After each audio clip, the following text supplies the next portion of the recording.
Hey class, in this video I'm going to go over a lecture on interactive design patterns. This is sort of our first lecture of the semester, and you can see it linked here in week 1 under the schedule. So I'm in the Open Lab page, I'm under the schedule, and if you look at week 1 right here, it's just the first link. And there's some videos here that I'm going to show. I'm going to mute them because I don't want to get a content strike on YouTube. If I do, I'll just post the video on Brightspace, but I'm going to try to avoid that. But anyway, I'm going to talk about some terms here, and this is kind of a very high level look. I'm not going to get into a lot of technical details, but I want to establish this kind of like theme that we can think about as we create our games throughout the semester. And the theme here is really just the idea of choice. Which is very specific to games as a medium because games are interactive, and the thing that makes games special or sort of their own thing is that you're giving choice, you're giving freedom to the player as to how they interact with the game. And so this is a quote from, it's attributed to Sid Meier, who's a very well-known game designer. He created Civilization, and he says, according to Sid Meier, a good game is a series of interesting choices.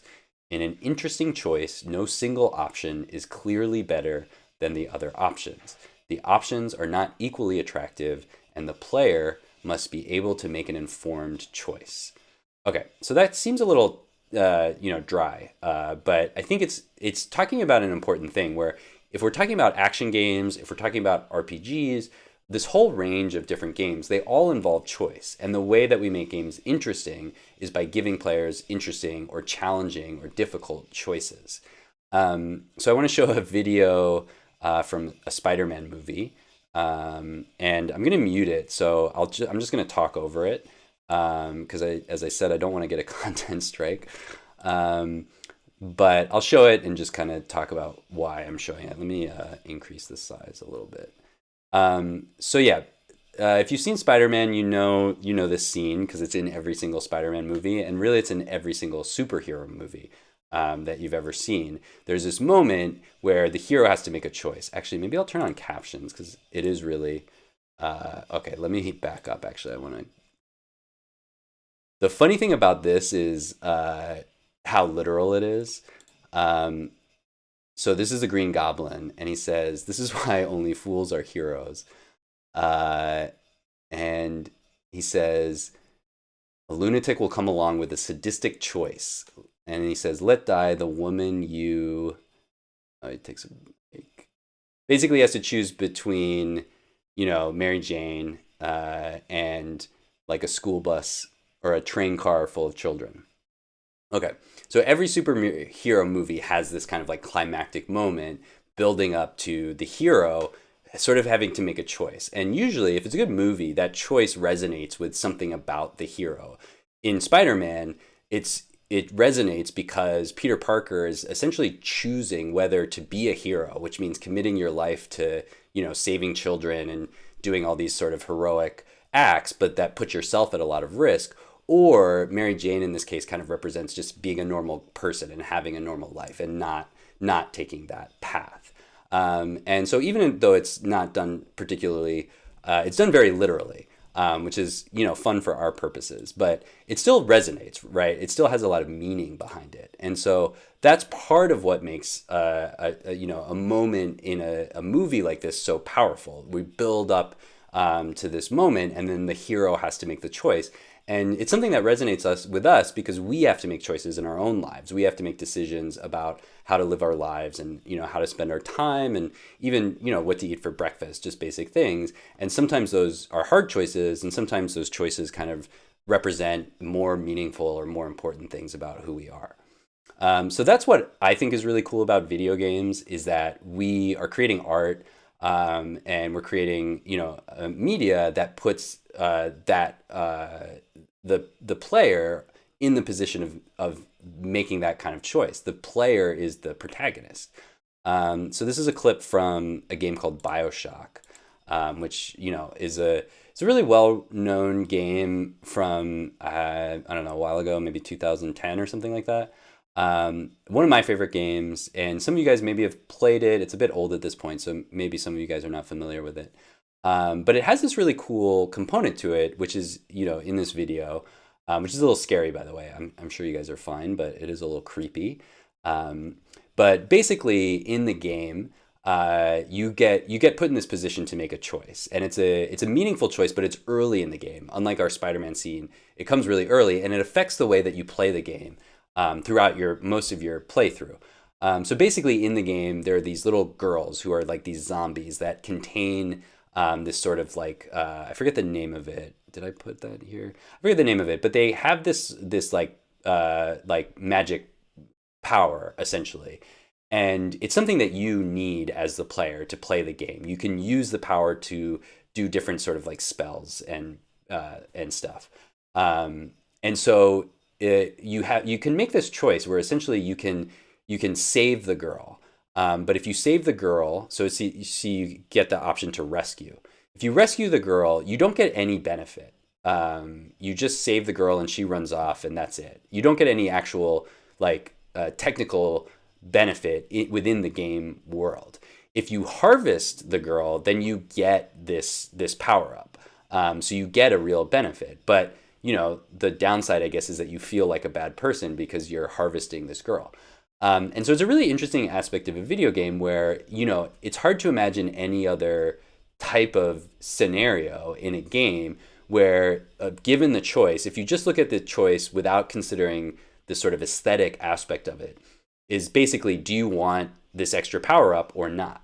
The only reason you would choose not to take that power up is this aesthetic reason, to be able to think of yourself as sort of a good person, as a good character in the game. So it's a really interesting thing in terms of how we think about ourselves as players, how we think about the way that games work. So I think that's a cool example because it some people might not really care about it. If you just think of a game as mechanics, then you wouldn't care. But if you think of a game as a story, as a work of art, then you would care. I personally, chose the first time I played the game, I didn't use I chose to rescue the girls rather than harvest. I don't know if that means I'm naive, but that's how I played the game. And, however you play the game is fine, but it's just kind of an interesting aspect of that game. Anyway, so when we're making a game, we want to put players in the position of making choices, and we kind of want to do it all the time, constantly. Some choices are really significant, like that choice in BioShock, but some of them are really basic, like should I jump up or down? What path should I take? How fast should I move, or whatever. I think that's an important thing to think about as we start to make games. Okay, so another thing I want to look at is this article, Standard Patterns in Choice-Based Games. This is actually going to be really good for the first project that we're going to work on, which is using Twine, because the Twine editor almost looks like one of these patterns. And you'll see that in another video that we'll do in a moment, or after this video. Anyway, this kind of goes over, this is talking about choose your own adventure fiction, like actual paperback fiction, but it applies really well to games, and not just, interactive fiction like Twine, but like pretty much any game that involves choices. So there's a few different sort of like basic ideas. One is time cave. I'm not going to go into all the details, but I just kind of want to show each one and the basic idea. Time cave is just like branching, just lots and lots of branching. So every node just goes to another node. You make a choice, and that leads you on a path, where you might get to a green box, like a good ending. You might get to a red box, a bad ending. And then if you just go back to the beginning. So that's time cave. That's how a lot of choose your own adventure fiction works. The next one is gauntlet. This is kind of just like when you have like a basic plot or a basic outline that you want, but there's possibilities that you lose at various points. So like, you get to here, then you might die. You get to here, then you might die. You get to here, you might go over here, but then eventually you go back to here. And eventually, if you don't die at any of these parts, I'm using die, but I just mean, whatever end game or whatever red represents here. Eventually you get to green, but you're going to hit all of the orange along the way. So unlike Time Cave, where there's lots of oranges that you might never see, in Gauntlet, you'll hit all the main plot points, but there's sort of branches where you might lose or you might get to the end. Then Branch and Bottleneck, this is a little bit of a combination of those two. So there's still these orange boxes, like we can think of that as the narrative, and we're going to hit most of them, if not all of them. So actually, you're not going to hit all of them in your first play. You might go here, here, here, so you'll miss that one, then here, but you're always moving forward. And then eventually you get to the end. There's some good endings, some bad endings. This is a little bit of a mix and match. That's probably like what most games are actually like. Then we have Quest. These are maybe like what some more modern games are like RPGs or sort of open world games where you kind of have a starting point. You have like a cluster of stuff happening over here. Then you kind of go to this next cluster. Some of these clusters have game overs. Some of them don't. Some of the clusters are connected. Like you could go to this cluster and then go back to this cluster. But eventually you're in this bigger cluster where you have some endings and some good endings. And then Open Map is the last one. This is where you have lots of different paths to go through, and you have a lot of different narrative chunks. You have some good endings, or you only have one good ending, but you could have multiple ones, and then you have some bad endings. That's more of like an open world type game. And so a lot of games are sort of like combinations of different ones of those. Oh, there's one more, Loop and Grow. This is like a cycle game where you kind of keep going back to the beginning. So these are some basic, templates for how to create sort of like a series of choices. So this can be narrative, but it doesn't have to be narrative. This could just be like challenges within a platformer or something like that. And I think this is really good. I love this article. I think it just does a really good example of laying out all these different ways of thinking about this experience.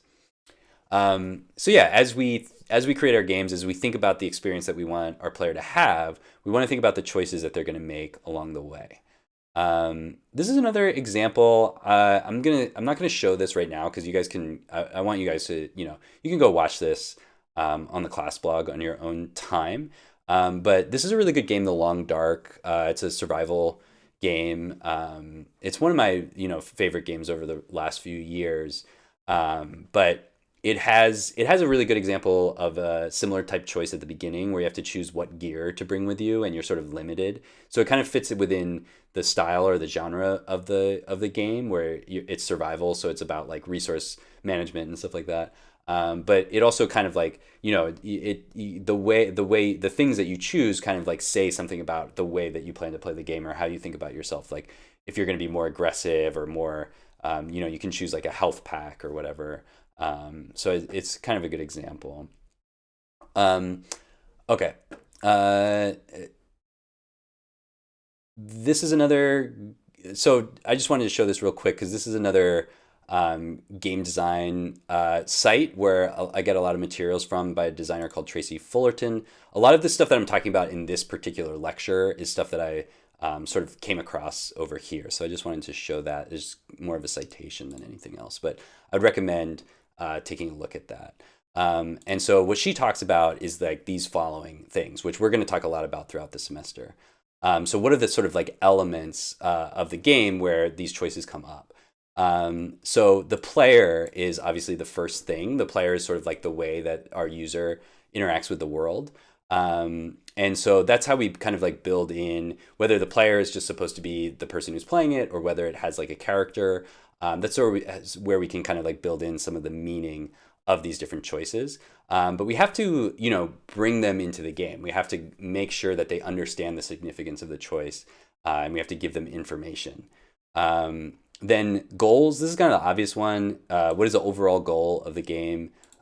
Is it clear to the player, like, how their choices are going to either help them get towards the goal or maybe not? Mechanics are the next option. Mechanics are like, what can the player do? So we want to get to the goal. We're going to make choices about how to get to the goal. But then we have to figure out, well, what can I actually do? Can I fly a plane? Can I swim across the water? What am I actually able to do in this game? Obstacles are things that get in our way, and that creates the challenge, that creates kind of the fun of the game. So we're kind of like thinking about, what's the best way to get to the goal. Well, you may think it's this, but then you run into an obstacle, so then you have to reassess. And so, some obstacles can be like challenges, like puzzles, and so when you defeat that obstacle, you feel the sense of achievement, and that kind of motivates you to get to the next puzzle because it makes you feel good.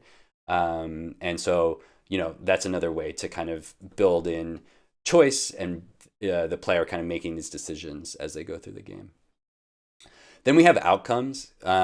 These are the results of any time that we fail in an obstacle.